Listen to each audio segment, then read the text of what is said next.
que a gente chama de vida hoje, entendeu? Por exemplo, as crianças pós-Covid, elas passaram os primeiros 3 anos de vida com uma exposição social baixíssima, geralmente expostas a muita tela. Elas tiveram uma condição de vida e que hoje está refletindo nesse processo de escolarização com um excesso de diagnóstico de autismo, né?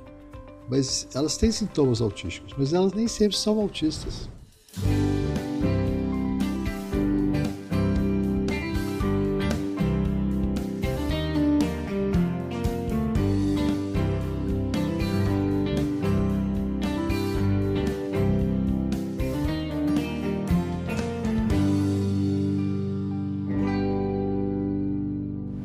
Bom dia, boa tarde, boa noite, pessoal.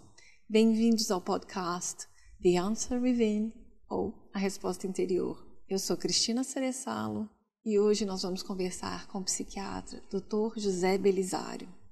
Bom, Dr. Belisário, ele é formado em medicina na UFMG, ele é psiquiatra, ele tem um mestrado em pediatria, então ele é um psiquiatra infantil também. Tem residência em psiquiatria infantil. Residência em psiquiatria infantil também.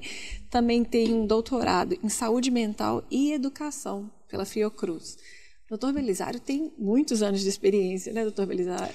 Muitos. Não devia ter tantos, não. Estou achando que é demais hoje em dia. O mundo está muito diferente. Experiência e sabedoria, acho que nunca é demais. Não. A gente só fica mais triste de ver as mudanças que estão sendo para pior. Bom, por um lado. E por outro lado, são fantásticas as mudanças, mas ao mesmo tempo tem um lado muito ruim que a gente está vendo agora. Sim. Mas vamos lá, né? Sim. A gente está vivendo. Vamos lá. Mas eu gostaria de dar boas-vindas aos nossos ouvintes, espectadores e boas-vindas ao Dr. Belisário. E muito obrigada por estar aqui conosco, Dr. Belisário. Muito obrigado, eu adorei o convite. Essa proximidade com o mundo é muito importante, a gente não pode ficar calado, acho que faz parte da medicina hoje a gente também cuidar das pessoas dessa forma. Né? Certo. Pelo menos passar a informação correta e cientificamente adequada. É interessante, alguém me perguntou sobre o propósito daqui, né, do podcast, e aí eu falei, bom, se eu puder passar um pouco de informação para as pessoas, eu acho que já é um primeiro passo, né? Tem uma coisa bonita, né? Que a resposta interior, ela está tão cheia de camadas para você chegar nela, é tão difícil chegar lá que, né? Acho que informação é um dos caminhos da gente desfolhando essa cebola para poder se aproximar do melhor. Sim, eu falo, às vezes eu tenho que explicar, mas eu falo para as pessoas porque com os anos estudando, lendo e escrevendo meu livro e tudo, eu faço alguns pedaços do livro, eu menciono isso, a resposta interior, você acha a sua resposta. Aí eu falei, então esse vai ser o nome pro meu podcast. E por quê? Porque aí eu falo, a resposta interior, bom, às vezes é uma coisa que você estudou, aí você chegou a uma resposta. Às vezes é uma intuição, você chegou a uma resposta. Pode ser, então, uma pesquisa, um estudo, uma intuição. E também tem camadas, né? No sentido, também tem a resposta interior para coisas diferentes. Então, você tem a resposta interior para uma escolha de trabalho, a resposta interior até por uma escolha de um relacionamento, uma escolha de mudar de país. Então, ter filhos, né? Ter filhos ou não. Então, a resposta interior está presente o tempo inteiro nas nossas vidas. É ali, dentro da gente, que a gente está fazendo escolhas. Apesar de que no cérebro a gente tem a parte da neurologia que fala, o cérebro às vezes faz a decisão segundos antes da gente fazer a ação com o músculo. Sim. Mas os processos para chegar na decisão do cérebro são fantásticos, porque eles olha que interessante, né? Assim, o que está mudando hoje? Por que as pessoas estão cada vez mais distantes da resposta interior? Olha que loucura. O cérebro nosso, ele funciona equacionando, buscando as nossas respostas no período que você não está fazendo nada. State. Né? State. Aquela hora que você parou e você contemplou a natureza, que você caminhou no meio geralmente na natureza. Sim. E hoje em dia as pessoas não fazem mais isso.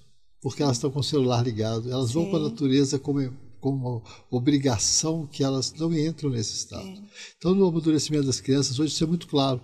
As crianças não estão amadurecendo, não é só pelo tanto de tela, porque não dormem, porque não fazem atividade física, porque não são expostas a situações sociais. Não, é também por falta de tempo para poder o cérebro funcionar. Sim. A máquina tira esse tempo que é nosso. É uma coisa... Esse estado é um estado fantástico, que é um estado que você para, você não tem consciência de que você está pensando, e as grandes resoluções da humanidade aconteceram nisso daí, entendeu? É até o momento que o cérebro, que as ondas cerebrais se entra em alfa, né? Um momento criativo. Tem o teta, que você está dormindo. Exato, e tal. mas as ondas se organizam nessa fase. Nesse momento. E esse momento é o momento de ficar à toa, que é fundamental, Sim. por exemplo, na adolescência. E eles não têm mais isso, porque eles estão julgando, eles estão no TikTok, eles estão em algum aplicativo que tira deles o direito de ficar relaxados. E de achar a resposta interior. Exatamente. Mas é E aí interessante. estão sempre comprando alguma resposta naqueles... achando que você pode comprar uma resposta que é sua, né? Ou seja, aí falta a autorreflexão e aí a resposta está vindo de fora. De fora. E a gente... É o que a gente está vendo nesses movimentos de massa hoje, que são assustadores, né? Assim, eu atendo crianças, né, desde o século passado. Então, esse século elas me chamam de bruxo, porque elas entram no meu consultório e falam assim, nossa, você joga Brawl Stars. Assim, quem te contou que eu jogo Brawl Stars? Eu falei assim, não, meu bem, todos os seus amigos jogam Brawl Stars, entendeu? A sua faixa etária é Brawl Stars, é o game. Ah, tá. Tá vendo? Eu nem sei. Exato, não, a gente tem que atualizar com os meninos, entendeu? Então, a gente vai brincando com essas coisas, mas eles acham que isso é bruxaria, entendeu? Porque é simplesmente saber avaliar eles. Eu sei de quem que eles gostam, quem são os ídolos dele, cara. O que é muito triste para mim, que são ídolos que não seriam meus nunca.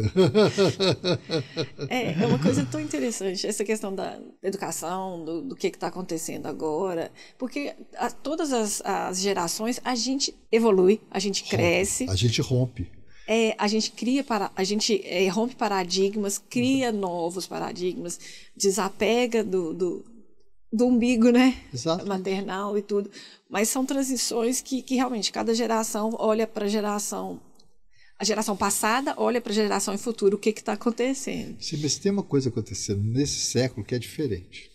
O caminho está voltando para trás pela primeira vez. Sim, mas aí eu estava pensando duas coisas que me lembrou, antes que eu esqueça, por favor. Uma é essa questão da natureza, o grounding, que a gente fala muito. É difícil traduzir em português, né? Mas é isso. É o andar na floresta, andar de pé no chão. Aí você está mais em contato consigo mesmo, com o todo, né? Com o todo também. Tem uns estudos do King's College muito bacana, que é o estado que você entra mais profundamente nessa sensação que é importante, é você na natureza, contemplando uma água que reflete verde. Aí, você vê, eu escrevendo livro lá em Londres, gosto muito de sentar num café, ou ficar lá, que você vê o Rio Tamisa correndo e tem, tudo bem, tem que eu te falo, palavras em inglês, a floresta de pedras, que tem os prédios, mas tem muito verde também. Então, a minha visão de ver a água correndo. Exato, te facilita. E o verde ali flui, a criatividade vem, flui. Ou sentar no parque também, eu gosto muito de sentar no parque, flui. Então tem uma conexão, alguma coisa acontece realmente quando a gente está em contato com a natureza. Sim. Londres, os jardins de Londres, que tem muito mais jardins do que Belo Horizonte, né, são lindos e tal, tem uma coisa muito legal, eles foram construídos para poder diminuir o alcoolismo da população no começo da era industrial. Eu não sabia disso. Tem umas coisas muito interessantes nesse sentido, que tinham muito alcoolismo. As crianças trabalhavam aos 7, 8 anos e bebiam já álcool nas fábricas da época. Imagina. Aquela chupa toda. Tá bom. Eu também gosto de Londres, não vou brincar com isso. Não. Mas assim, e aí, para melhorar a saúde da população, eles foram abrindo essas áreas, esses parques, esses jardins. É muito legal essa história. Eu sei, mas tem muitos jardins que foram até por causa da monarquia, que tem os jardins privados, né? Aqueles lá só privadas. Que não são jardins públicos. De pensar a cidade, de pensar ao urbanismo. Desculpa, mas na Inglaterra a monarquia rouba tudo de todo mundo, né? E tudo é deles, e nem sempre tudo é deles. Assim. Tem vários movimentos sociais importantes. Sim, assim. tem muitos. Mas voltando à natureza, né, que nós estamos no Brasil da natureza. Sim, aqui tem tanta natureza. E a gente não está numa cidade que tem muito menos parques, as pessoas têm muito menos. Nós temos uma área de parque enorme, só que ele fica todo uma gabeiras e ninguém chega lá, entendeu? A gente tem poucas áreas urbanas de natureza, os nossos rios são canalizados porque ficaram sujos. Né? Então, assim, a gente tem uma distância cada vez maior da natureza, que é essencial para o ser humano. E até para curar traumas. Aí a conversa eu vou lembrando tanta coisa. Duas coisas. Uma é que eu fiz tratamento de câncer, durante o tratamento tinha alguns, tipo um quarto mesmo, né? Que a pessoa estava em um estado mais grave e precisava ficar deitada, porque a quimioterapia ia durante o dia todo. E a vista dali era linda, né, janela enorme, tudo de vidro, então você via lá fora, e uma vista muito bonita, verde, viu a cidade também, mas tinha muito verde.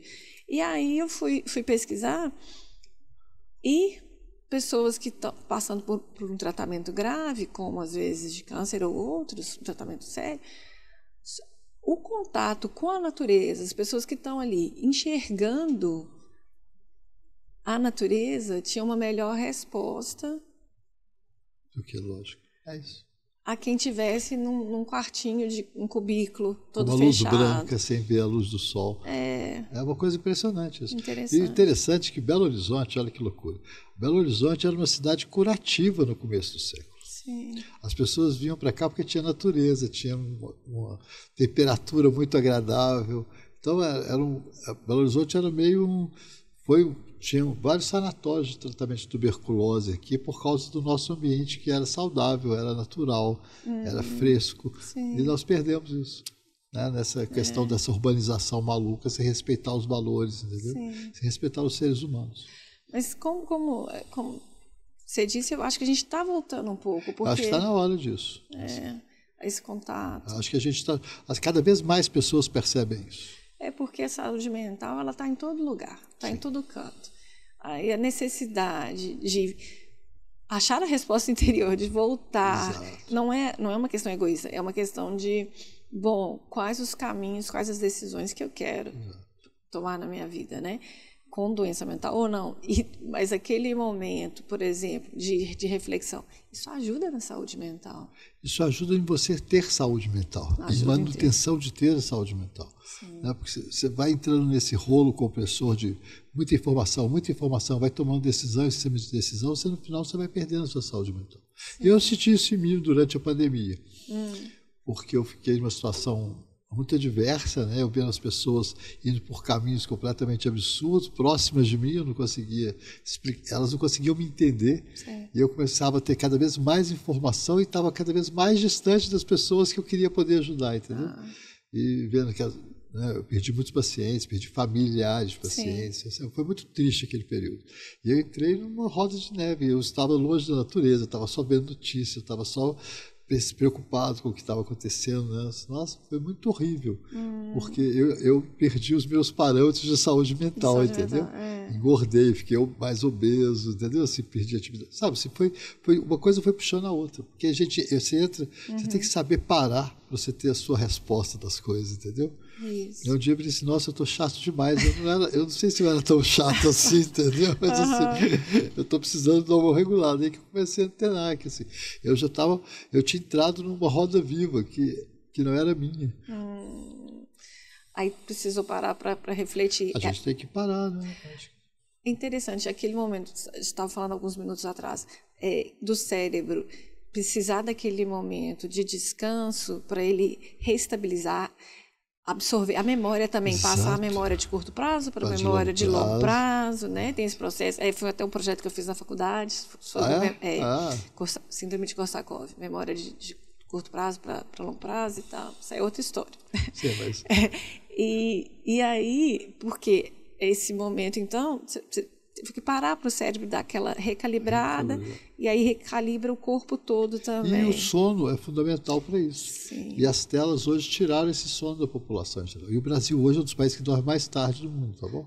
Sim. A gente era chique que nem Londres. A primeira vez que eu fui ver minhas sobrinhas em Londres, acho que a Zélia está com 20 agora, a gente estava em casa e a BBC tocava na televisão aquele programinha que acabava a televisão para crianças, que estava na hora das crianças irem dormir. A gente aqui em Belo Horizonte também tinha isso, na TV Itacolomi. Igualzinho do BBC, quando eu era criança, que a primeira televisão que tinha era Itacolomi. Certo. E ela trocava, está na hora de dormir, não espere mamãe chamar. Sim. Que era às 7 horas da noite. Entendeu? Depois disso acabou. Eu brinco que no Brasil ninguém dormiu direito, mas depois de Chiquititas, nenhuma criança dormiu direito e cresceu direito depois que tiveram Chiquititas, que era um programa infantil que passava às 9 da noite. Muito Isso tarde. na TV aberta, ainda não era TV, essas TVs que a gente tem distribuído. TV a cabo. Aí depois que elas chegaram, acabou, né? Até em Londres. Sim, sim. Eu me lembro dessa música. Tá na hora de dormir, não espere a mamãe chamar. Eu me lembro dessa música. Era Cobertores Paraíba. Eu me lembro. Então isso deve ter durado durante algumas décadas, sim, que eu me lembro disso. Que interessante. E depois acabou. E acabou de uma forma avassaladora. Na década de 80 a gente já passou para 10 da noite, com a televisão. E aí quando chegou esse século, aí o sono acabou totalmente das crianças. Hoje eu brigo com famílias que o horário de criança dormir não é às 10. Criança dorme às 8. Sim. Eu já tive essa briga dentro de casa também. Sim, tem que ter. Virou uma briga, que era uma norma. Sim, né? sim. Então. Questão totalmente da saúde mental, o sono para o cérebro, a gente precisa do sono. Inclusive para o câncer e outras doenças, Nossa, a gente precisa dormir. Nem se fala, né? O câncer é muito complexo, né? Porque tem muito psicologismo sobre o câncer que eu tenho medo até de falar, de gerar culpa em quem está com câncer. Né? Que é complexo. É muito complexo, mas tem uma coisa importante, principalmente na reabilitação, é o sono, né? Sim. E para não ter recidivo. Sim. Porque se você teve um câncer e você mantém seus padrões anteriores de sono, principalmente atividade física, porque uma coisa puxa a outra. A atividade física tem a ver com o sono, que tem a ver... Uma coisa vai... a sua saúde fica mais frágil. Eu não sei se você sabe, mas... Eu não sei, eu acho muito complicado falar o que eu vou falar, mas é importantíssimo em termos de ciclo circadiano. Por que a gente tem um ritmo de sono? Para proteger o nosso DNA. Quando você altera seu ritmo de sono, quando você dorme depois de 10 da noite, você usa tela à noite, esses hábitos normais hoje, o que a gente faz? A gente aumenta a oxidação do DNA. E ele vai perdendo as pontinhas. E ele vai se aproximando. Os telômeros. E aí, essas pontinhas são para proteger de aparecer aquele marcador de câncer que a gente carrega. Sim. Porque o câncer é um marcador de morte, que nós já nascemos com ele. Sim. Né? É uma das formas de morrer do ser humano. E ele vai chegando mais cedo. Entendeu? Não, eu sei que você já teve, mas é importante você preservar seu sono para não voltar ou aparecer outros também. Né? É um negócio muito assustador. E para quem está preocupado em longevidade, não envelhecer, também, porque os telômeros na pontinha, né, é como se fosse a pontinha do cadarço. Exato. Né, a pontinha do DNA, sem pensar num cadarço. Boa ideia do cadarço. Você vai perdendo a pontinha do cadarço, vai ter uma hora que você não vai conseguir amarrar. Né? Você vai perdendo a pontinha do cadarço, que o telômero está ali, né, é aquela pontinha. Exato. E para manter a longevidade, para manter até o look, né? Também. Os telômeros fazem... Tem um papel. Sim. Aí a gente vai perdendo com a idade, né? A gente vai perdendo os telômeros com a idade. E com o sono ainda acelera a perda dos telômeros. Porque as pessoas hoje tomam um remédio para emagrecer, que é uma injeção que dá dor de barriga. Todo mundo está tomando isso, que é fantástica. E ela emagrece. Mas ela simplesmente você injeta em você uma substância que seu cérebro produziria naturalmente, sem alterar o seu pâncreas, se você deitasse às 9 da noite.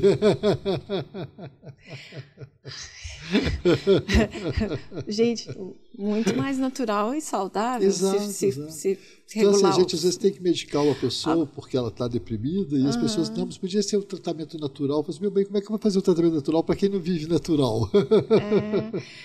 Tem quem que fala? É o Gabor Maté, um psiquiatra, que fala muito sobre trauma infantil. A gente vai falar um pouquinho sobre isso depois. E ele fala muito. A gente vive numa sociedade doentia, então fica um pouco difícil. Mas não impossível. A pessoa pode tomar decisões, cada pessoa pode tomar sua própria decisão, né? Ela só tem que limpar um pouco. Mas o próprio câncer, eu estava conversando com a doutora Janaína, doutora Janaína Koenen, endocrinologista, sobre tratamento metabólico do câncer e tudo. A gente estava falando essa questão de limpar quando a gente fala em limpar, a gente está falando, você está limpando o ambiente exterior, mas você está limpando o ambiente interior também, ou seja, está limpando o corpo e o ambiente celular. Se a gente não mudar o nosso ambiente celular com a alimentação, com o sono, com a maneira de pensar, com o estilo de vida, com tudo isso, as coisas voltam, o câncer volta, as doenças voltam. É isso. Essa história é interessante, você tocou no trauma, eu estava até pensando aqui, assim, uma das maldades maiores dos traumas que as pessoas carregam sem resolvê-los é que ele altera muito a qualidade do sono. Sim. Então, por exemplo, crianças que vivem em lares abusivos de alcoolismo, por exemplo, situações, eu nem estou falando de situações sociais, como tiroteio na favela, essas coisas. Estou falando do ambiente dentro de uma casa, onde tem alcoolismo, que tem aquelas relações instáveis, né? Assim, elas vão carregar um processo de pico de cortisol durante o sono. Com isso, elas não vão ter o sono normal ao longo de vários anos da vida. Então, elas vão estar expostas a muito mais depressão, ansiedade, uma série de coisas.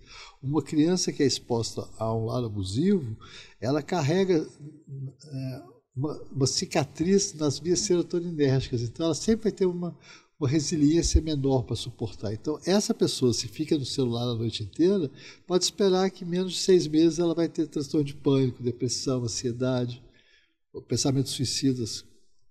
Então, é uma questão complexa, porque se a pessoa já teve uma infância conturbada, uma infância difícil, e aí o celular vira um apoio. Exato, mas é um apoio que não é um apoio, né?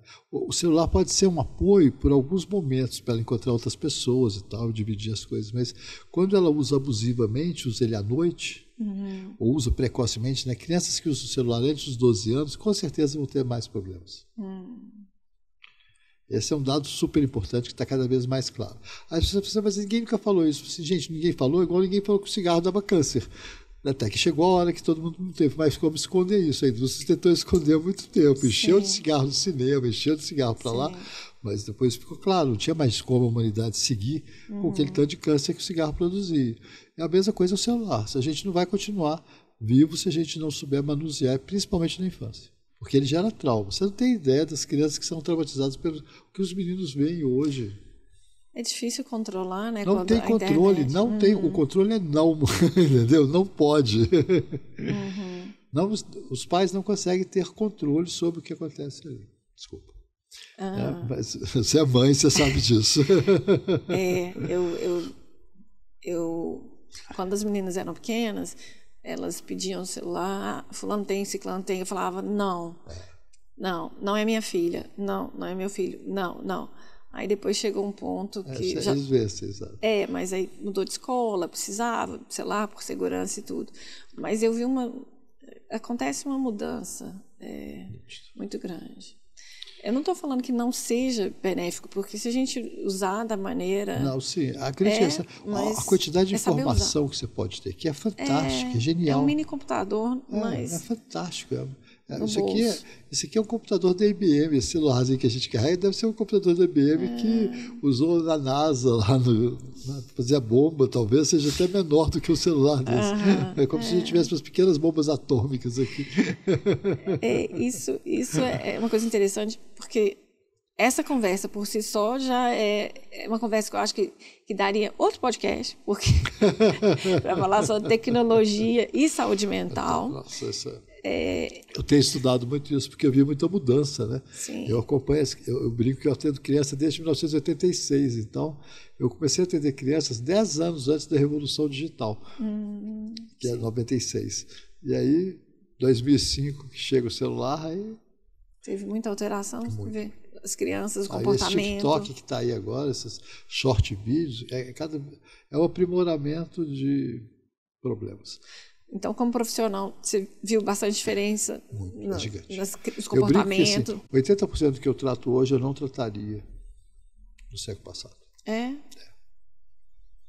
Mas tem muita influência, então, da vida, da qualidade de vida, do que a gente chama de vida hoje, entendeu? Por exemplo, as crianças pós-Covid, elas passaram os primeiros 3 anos de vida com uma exposição social baixíssima, geralmente expostas a muita tela. Elas tiveram uma condição de vida e que hoje está refletindo nesse processo de escolarização com um excesso de diagnóstico de autismo, né? Mas elas têm sintomas autísticos, mas elas nem sempre são autistas. As pessoas têm que saber separar um pouco isso. É complexo demais o que está acontecendo. Tem horas que eu fico até cansado. Assim, nossa. Mas assim, é bom estudar. Quanto mais complexo, mais gostoso de estudar. Sim. Mas de trabalhar é difícil, tem horas. Né? Porque você vê a coisa claramente e as pessoas não conseguem te acompanhar, muitas vezes. Sim. Ontem eu atendi um menino de 5 anos tomando 5 remédios. Não tinha cabimento. 5. Com um diagnóstico completamente errado. Uma coisa assim... inimaginável. Esse é outro fator interessante que eu acho que muitas vezes, isso aí é responsabilidade. Acho que é do médico, são dos pais, é da sociedade, eu acho que é de todo mundo, na verdade. É de nós todos. Porque o diagnóstico errado e medicar demais a criança tão cedo, aí eu vou voltar para outros especialistas, Chris Palmer, que é lá um psiquiatra nos Estados Unidos e outros. Eles tem outros também, acho que é esqueci o nome dela, tem uma, então, 2 estavam fazendo trabalhos separadamente, parece que separadamente, um não sabia do outro, em doenças mentais, e ele reverte doenças como esquizofrenia e bipolaridade, coisas assim, com dieta. Esse é o povo da cetogênica, né? Essa é a cetogênica. Mas aí não, esse aí, eu já conversei muito com a doutora Janaína, esse não é o ponto de hoje, porque a gente tem mais coisa para conversar. Ainda mais que eu tenho um grande amigo que mora nos Estados Unidos e que ele me manda tudo cetogênico, porque ele se trata com a cetogênica, ele trata a filha bipolar com a cetogênica. Ele fala que ajuda. Ele é um grande entusiasta. Mas eu tenho mesmo assim... Eu adoro dieta cetogênica porque é só comer muita banha de porco, né? Eu fiz dieta cetogênica para o meu tratamento. Pensa? Mas eu não comia banha de porco. Não, você estava na Inglaterra, lá não tem porco. Não, aqui. Aqui? Aqui pode. Não, mas eu não gosto. Eu não gosto. É que vocês comem coisas industrializadas, entendeu? Não, tudo natural. Não, estou brincando. Mas a cetogênica ela tem umas coisas, é uma discussão nova para a gente ser feita, né? Que tem muito a ver também com esse excesso de alimentação, excesso de tela. Hoje em dia tem menino viciado em iFood. Tem menino que fica 3 horas no iFood. Faz parte de uma consulta de qualquer psiquiatra hoje avaliar o tempo de tela dos seus pacientes, porque isso diz a qualidade de vida dele, muito melhor do que as informações que você vai ter, entendeu? Você pergunta de atividade física, de sono, de tudo, mas avalia o celular dele junto com ele, para ele também entender, entendeu? Não é vigiar o seu paciente, não é isso.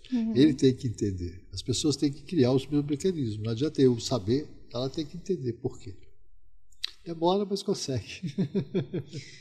Nossa, que interessante, porque aí a gente está entrando com os fatores externos, como os fatores externos estão influenciando a qualidade de vida. Sim, exato. E a saúde mental das pessoas. Exatamente. A dieta cetogênica tem muito a ver, por exemplo, os americanos têm uma maluquice lá com os glútens, com as alergias, com o pobre do colostrídeo fecalis, que eles têm pavor deles, entendeu? Acha que ele dá autismo, que dá diarreia. E assim, a nossa flora é positiva e negativa. A gente tem grãos positivos, grãos negativos. O equilíbrio deles é que é a nossa saúde. né? Não tem essa limpeza absoluta que os americanos adoram preconizar, que não existe. Então, assim, as pessoas começam a tirar glúten, tira isso, tira aquilo. Na verdade, o que a gente tem que tirar é o excesso de produtos industrializados. É o excesso de produtos processados. É o excesso de glifosato que está na nossa dieta, porque tudo que a gente come, arroz, feijão, fubá, tudo é hoje cheio de organofosforados, de substâncias que já são inoculadas neles. O glifosato, por exemplo, que altera muito a flora intestinal, que mata. Entendeu? Então, assim, parece que tem assim, como para exterminar a humanidade a gente tem que lutar individualmente para sobreviver, entendeu? Porque assim, o excesso de tela, o excesso de essa dieta processada, esse excesso dos inseticidas que já vem dos nossos alimentos, que a gente, né, já está na genética, eles mudaram a genética da soja, eles mudaram a genética do arroz, do trigo. Também, do trigo. Então, a culpa não é só do glúten, a culpa é do glifosato que está no glúten. O trigo hoje da Monsanto, todo ele tem glifosato. Não é a mesma coisa. Não é o mesmo glúten que... Entendeu? Então as pessoas ficam inventando novos produtos e, na verdade, os produtos melhores estavam ali, você não percebeu, entendeu? Sim. Por isso que a gente está voltando também, né? A volta é tudo. É o comportamento, é a alimentação, é tudo. A gente sabe dessas coisas, mas colocar em prática, às vezes, é muito difícil. Dar o próximo passo. Porque a demanda social é outra, mas a gente pode fazer pequenas... A gente pode melhorar a saúde de cada um e com isso melhorar a saúde do grupo, entendeu? Eu acho que é um processo, não sei. Tom Belisário, a gente pode continuar nesse papo. Podcast é seu, vamos lá. Não, que é excelente, que é muito, muito... Eu gosto muito. Como eu disse antes, é um assunto muito importante. Uma coisa que eu me lembrei, que eu queria falar no princípio, mas eu quero voltar àquilo que a gente já tinha convidado também de conversar. Tá. Mas essa questão essa volta a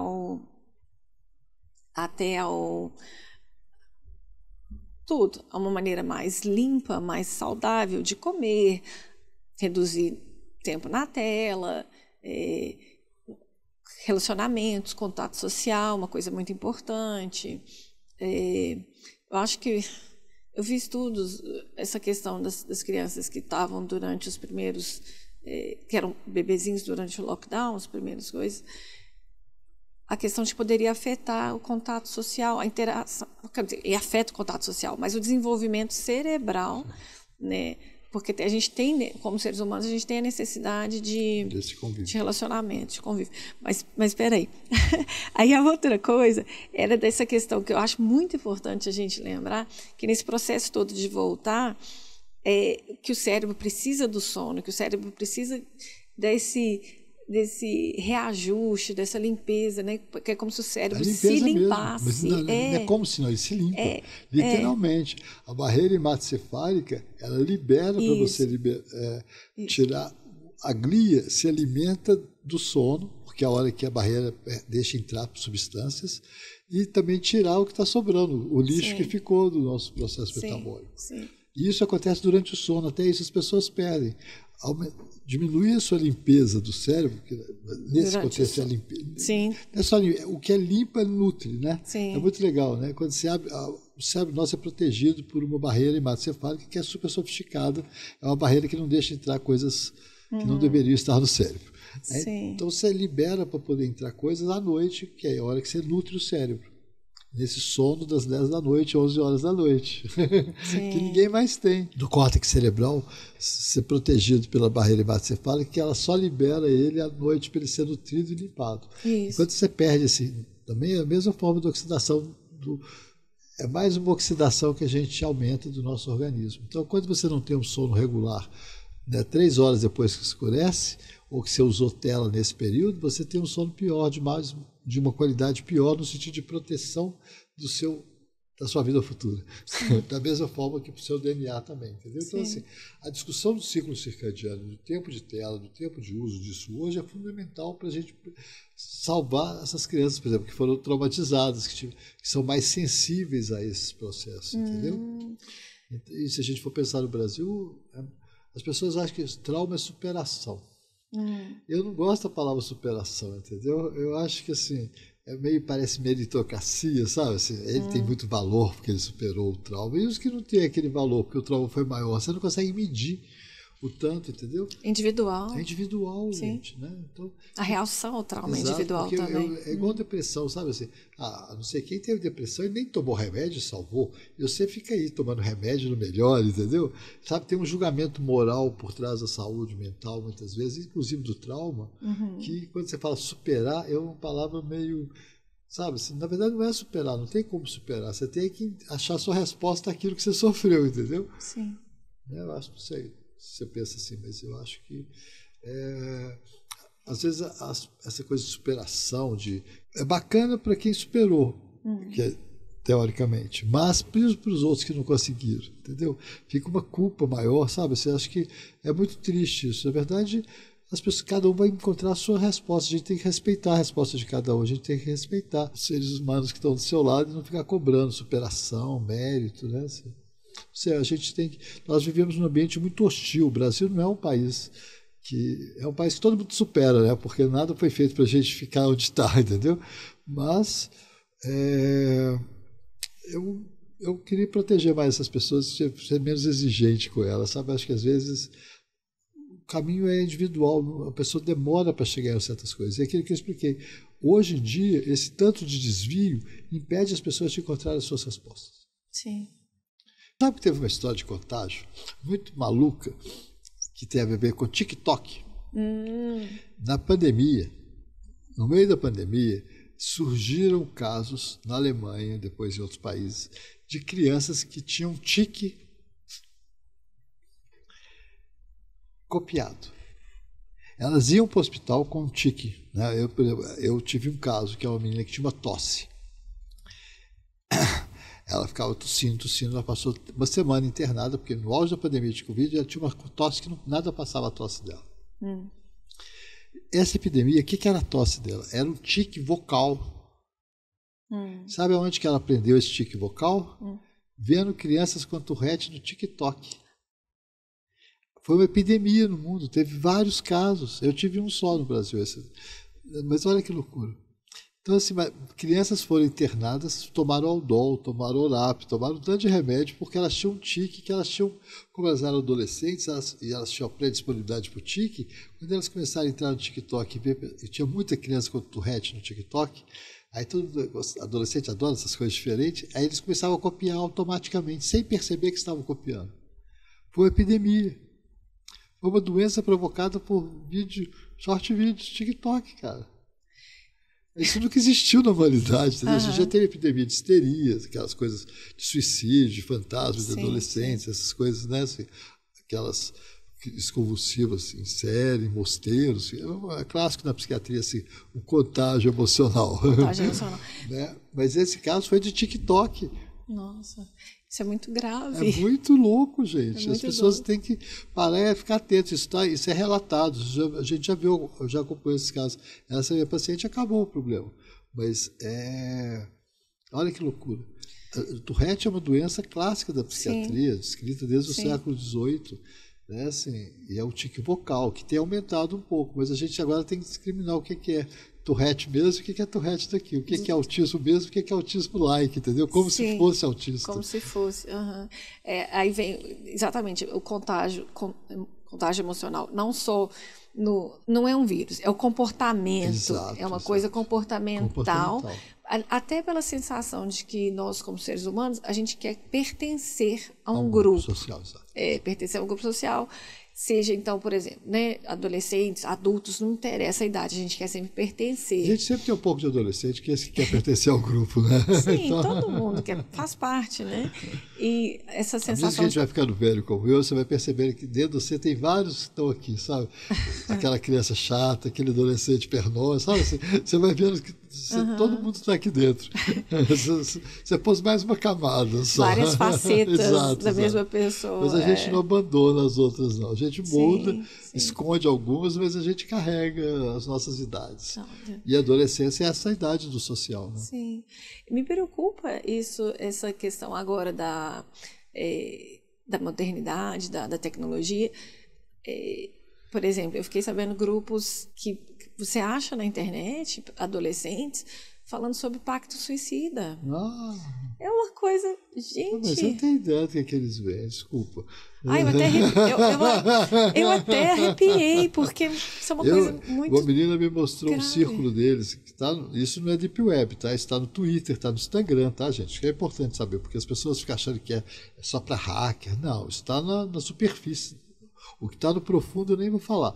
Mas a menina me mostrou, ela fazia parte de um grupo de morte ao vivo. Quando ela me mostrou o vídeo, eu tive 2 noites de insônia. Acho que agora eu vou ter 2 noites de insônia. Não, você não viu o que eu vi. Nem vou contar. Sério? Sério, cara. E é muito adolescente. Esse grupo delas é um grupo de meninas anoréticas. Elas adoram ver isso.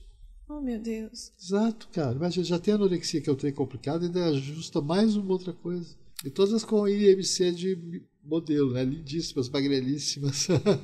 Oh, gente. Triste, é muito triste. Então, assim, a gente tem que tomar muito cuidado com a rede, sabe? Assim, as pessoas acham que eu sou chato, que eu fico brigando, mas assim, tem que ser chato. Quanto mais você estuda, mais crítico você fica, entendeu? Uhum. É como se a gente tivesse, quando a gente começa a ver essas tecnologias, você começa a perceber o que ela tem de bom e o que ela tem de ruim. Acho que a gente está meio... Eu tenho lido muito sobre os criadores da bomba atômica. Tem um autor muito bom, Labatou, que escreveu uns livros sobre eles. E aí você vê aquele gênio todo e descobrir que tinha algo errado que podia estar ali junto, entendeu? Tinha algo errado vindo junto. Tem algo errado, gente. Nós temos que ficar atentos a isso. Sim. Esse aviso não é de chato. A gente pode usar, todo mundo usa, mas a regulação, principalmente para criança e adolescente, você gera traumas e você cria traumas nelas. O momento que a gente é mais sugestível, né? Essa palavra. Qual é a palavra em português? Eu estou pensando em inglês. Ai, desculpa. Eu sei, já deu para perceber que você fica nos dois. Ai, tem hora que. Eu já falei, gente, não é chatice, são muitos anos. Ah, isso não tem jeito, é automático. Exatamente, eu falei, força do hábito, é automático. Ainda mais quando você vai tratar de um tema que é de estudo, você vai usar isso. Se você for falar de cozinha, talvez você ainda use da sua avó. Mas falar disso aqui, né? Porque eu sempre estudo, eu sempre leio inglês também, eu estudo inglês. Isso não é pedantismo de mercado financeiro, não, que eles adoram usar umas palavrinhas assim. Isso não é chatismo, não, porque inclusive minha vida em Londres nunca foi fácil, então não. Com certeza não foi. Nunca foi fácil. Então não tem nada para show off. Você sabe que eu tenho um caso muito bonito, porque tem a ver com essa história que a gente está conversando, que é um menino. E tem a ver com Londres. Eu amo e odeio Londres, tá? Muitas pessoas.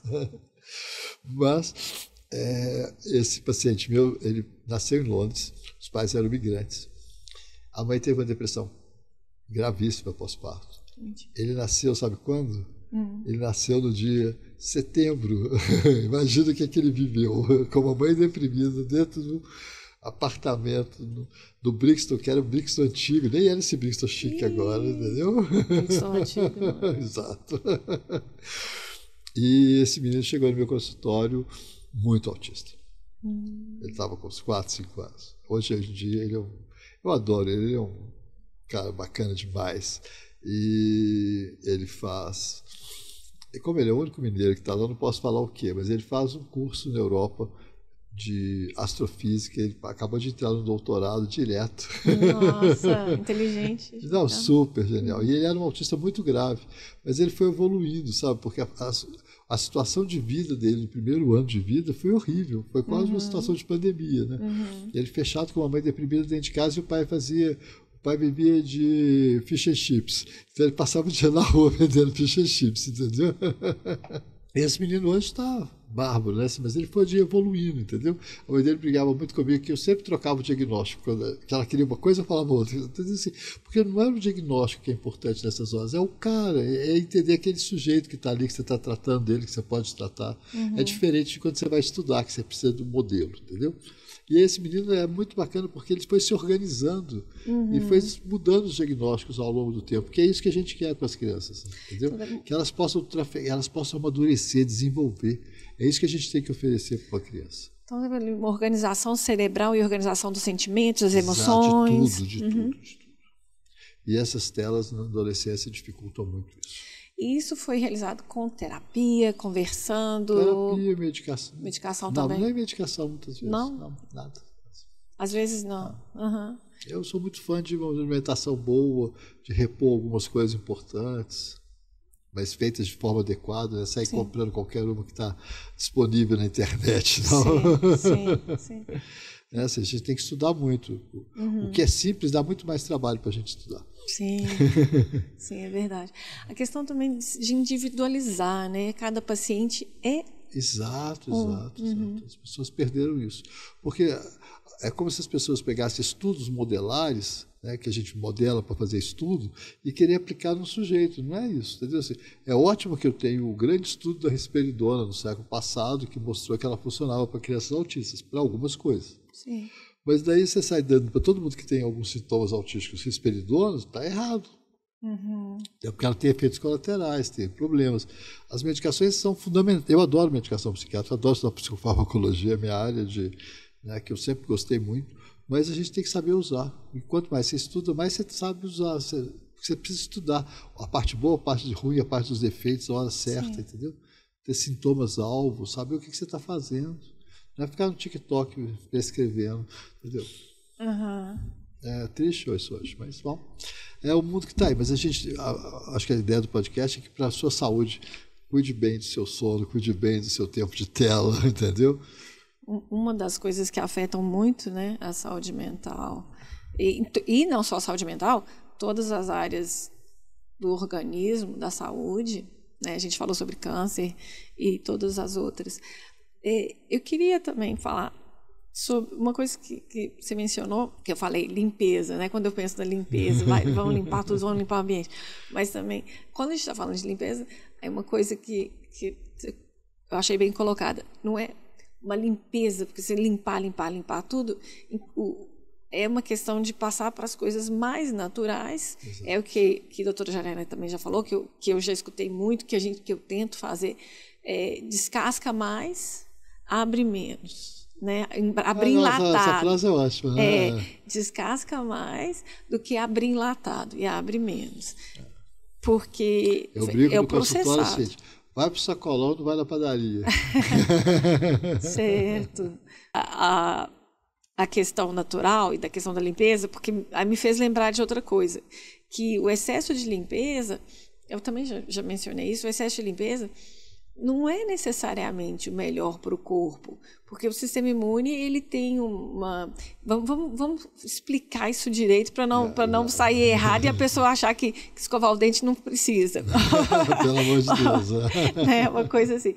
Mas que o sistema imune ele tem aquela fricção e ele desenvolve, né? Você pegou um vírus, uma bactéria, qualquer coisa, o sistema imune cresce, ele se respostas para outras coisas também. Ele se fortalece e tal.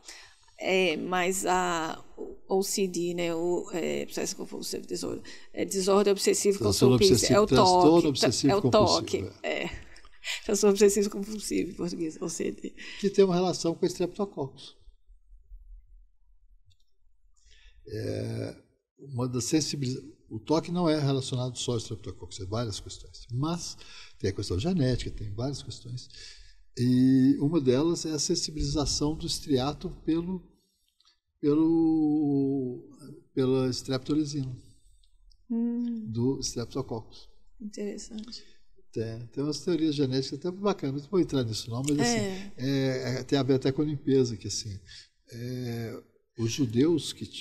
Pode contar a história rapidinho? Sim, vamos, já que a gente entrou nisso, é o seguinte, a teoria proposta é que os Ashkenazi, eles viviam em comunidades muito pobres e muito sujas. E que, evolutivamente, quem tinha toque não deixava os outros encostar. Sim. Então, eles morreram menos na praga. Então, teve uma... Tipo assim, a coletividade judaica do leste europeu foi exterminada pela peste. Mas os que tinham toque não pegaram, porque eles ficaram isolados. É uma teoria, eu não sei, mas assim, é interessante pensar. Mas o que é certo, com certeza, é o seguinte: a sensibilização pela streptolisina, que vai dar artrite reumatoide, essas coisas, também pode dar toque.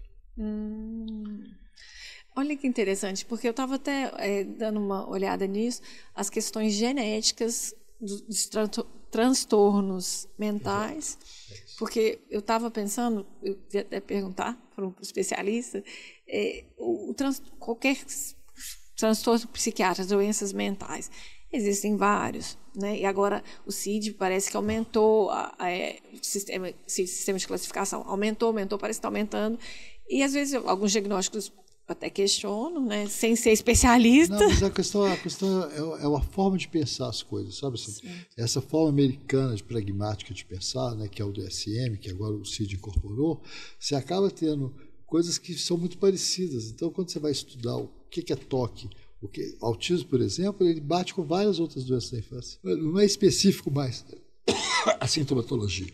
Uhum. É uma forma de pensar diferente. Eu não sei se é certo ou errado, eu só estou discutindo ela, entendeu? Assim, eu acho que a gente tem que saber a forma que você está usando para classificar um sujeito. Certo. Entendeu? Uhum. Esse é o importante. Você não pode sair passando por cima, porque você vai classificar tudo a partir dessa questão pragmática, desse diagnóstico amplo, umas pequenas coisas. Por exemplo, autismo hoje. As pessoas estão fazendo diagnóstico de autismo sem pensar na base do diagnóstico de autismo, que é o problema da cognição social, do entendimento social. Eles pegam sintomas acessórios e transformam em diagnóstico. Então, nessa geração do pós-Covid, agora está assustador, cara, porque tem um bando de crianças que a questão social delas não foi afetada. Não são crianças autistas, mas foi afetada sensorialmente. E aí, essas crianças são diagnosticadas com autismo. Gente, Aliás, vou dar um dado aqui, que esse aqui eu adoro falar, porque pouca gente fala dele. E o Brasil é o país da cesariana. Uhum. E a cesariana sensibiliza as crianças para asma, dermatite atópica, TDAH. Isso é um dado verificado? Esse é um dado verificado, é um estudo grande de Taiwan, mas é uma coisa que as pessoas nem lembram, entendeu? Porque que interessante. É um processo. E o Brasil é o país da cesariana. Aqui no Brasil está acontecendo uma coisa maluca. As mães, quando falam assim, nossa, nasceu de 38, você só faltava uma semana. Você pensa, 39 também não é normal, não. Por que não é 42? Não existe criança de 42 mais. Porque as pessoas fazem os procedimentos médicos, entendeu? Então, uma coisa que era para proteger as crianças acaba virando um problema. Sim. A cesárea foi instituída para salvar mães e crianças, tudo bem. Mas o tanto que se faz, e as pessoas poderiam optar por uma cesariana, isso não existe. Aqui não. No Brasil existe. Existe optar. Eu digo porque, bom, meu caso é diferente, porque foram gêmeas e tudo, mas me perguntaram também se eu queria cesárea, perguntaram, porque se o fator de ser brasileira estava influenciando na escolha de cesárea ou natural. É um vexame na Europa brasileiro, cara. Eu tenho umas amigas que tiveram parto da Suécia ou da Espanha e o pessoal gozava elas, que brasileira é só cesárea. Bom, aí tá vendo? Esse é outro pedaço. Esse é um ponto que tem a ver com o abuso de mulher, mas vamos lá. Isso nós vamos voltar depois para um outro a questão é isso. A genética, o cérebro humano, principalmente saúde mental, é muito sofisticado do ponto de vista genético. O que a gente herda? A gente herda predisposições que vão depender do ambiente. Aí está a expressão genética, então você tem a predisposição genética. Exato. E aí você vai ter uma expressão daquele gene ou não, de acordo com o ambiente, é o que eu falo muito, né? O que eu já falei muito, que é a questão da epigenética. Então. Exatamente. E tem, por exemplo, uma clássica, que é famílias que tiveram esquizofrênicos, maconha desencadeia a esquizofrenia. Não é porque ele é sobrinho do tio esquizofrênico. O tio esquizofrênico não fumou maconha, talvez. O tio avô. É porque o tio fumou. Hoje em dia todo mundo fuma. Mas não, eu fumar precocemente, não é fumar mais tarde. Geralmente é uso excessivo e precoce. Depende. Ou então também usar canabidiol vagabundo, que é o que está acontecendo por aí também, entendeu? Que tem THC. Que pode desencadear a esquizofrenia. As pessoas não falam disso. Interessante que tudo, tanto medicamento quanto essas digamos, alucinogênicos, também para o efeito no cérebro de machucar ou não, também tem de acordo com o desenvolvimento cerebral, de acordo com a idade da pessoa. A idade é fundamental. Então, até medicação, que vem a parte da farmacologia que você estava falando, você tem que saber qual idade, a idade certa, a dosagem certa, o momento certo. Olha que coisa interessante. A gente sabe que a adolescência é uma época de risco. As adolescências hoje terminam aos 26, 27. Dentro do... Isso pela Organização Mundial de Saúde, não sou eu que estou falando. A neurociência fala que o cérebro é adolescente até 24, 25 anos de idade. Não era. Esse é porque você é nova, meu bem. Quando a gente estudava isso no século passado, não era. Não era. Não era. Não, eu falo, são dados recentes. Não, sim, é isso que é verdade. A verdade é essa. Porque o processo final de adolescência é quando você tem maturidade social, você é responsável economicamente por você. Aí esse estresse que você é responsável por você amadurece o final do córtex pré-frontal. Sim. E isso não acontece. Os europeus que saíram de casa cedinho agora saem aos 28. Vai só adiantando. Só porque é esse tempo de maturidade, né? E esse mundo maluco, o que se oferece de mercado para essas pessoas também, Sim. os processos sociais. Aí tem é isso que a gente tem que entender. É muita coisa para a gente explicar, você não tem uma coisa só. Uhum. Tá certo? A gente, quando mexe com saúde mental, você tem que pensar em multifatorial, inclusive do ponto de vista genético e epigenético. Gente, que interessante. Doutor Belisário, a gente vai ter que começar a fechar aqui. Vamos embora. E eu queria algumas considerações finais. Eu achei muito legal essa questão de que a questão até do autismo está aumentando, os números, mas o DSM, o CID, né, e tudo, pegar um sintoma e dar um diagnóstico. Você falou isso, eu achei que interessante. Mais uma vez, a responsabilidade do profissional continuar estudando, continuar prestando atenção, continuar procurando as respostas antes de soltar. Um diagnóstico vai mudar o resto da vida da pessoa. E da família. E da família. E dos amigos, todo mundo que estiver ao redor. Uma questão, passa a ser uma questão social ali, né? Muito ampla. Eu nunca vi tanta criança e adolescente sofrendo como eu vejo hoje. É muito triste. Então, para a gente... Uma pergunta final, então. Como é uma questão muito ampla, você acabou de falar, é uma questão muito ampla, são muitas facetas, acho que não existe uma resposta, porque são condições diferentes, vidas diferentes, pessoas vivendo, famílias diferentes, mas a gente sabe que tem as dicas de sempre, alimentação, dormir. O que mais que o Dr. Belisário falaria com um adolescente hoje, com pessoas passando por momentos de crise? Olha, você sabe o que eu acho que funciona muito? Que as pessoas esqueceram? Ler literatura. Isso cria empatia. Uhum. Eu fico brincando assim, estudante de medicina, em vez de ficar comprando curso de como fazer residência em medicina, em vez de você comprar esse curso, compra as obras, sabe assim, compra, sei lá, Guy de Maupassant, Brás Cubas, vai ler, vai conhecer gente, porque literatura boa é isso, né? Não é literatura de aeroporto, falando de livro, literatura tem um escopo de literatura, não é os 10 livros que eu devo ler antes de morrer, você tem que ler livros que são de pessoas que a humanidade já leu, e que quando você fala de Raskolnikov, você sabe quem é Raskolnikov em Londres, Raskolnikov aqui, entendeu? São seres humanos universais, são tipos humanos.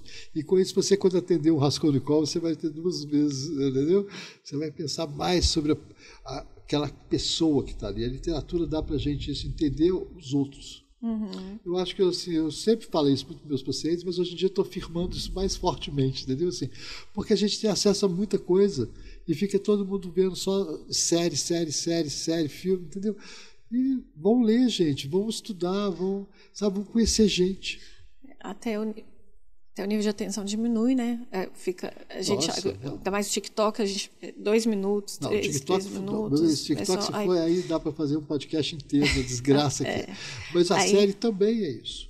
As pessoas criam uma certa proximidade com os personagens, como se eles fossem próximos, e não são, e nem são personagens, são criados, é como se fossem pregadores de atenção. Cada personagem de uma série é para pegar a atenção de um grupo de pessoas. Sim, sim.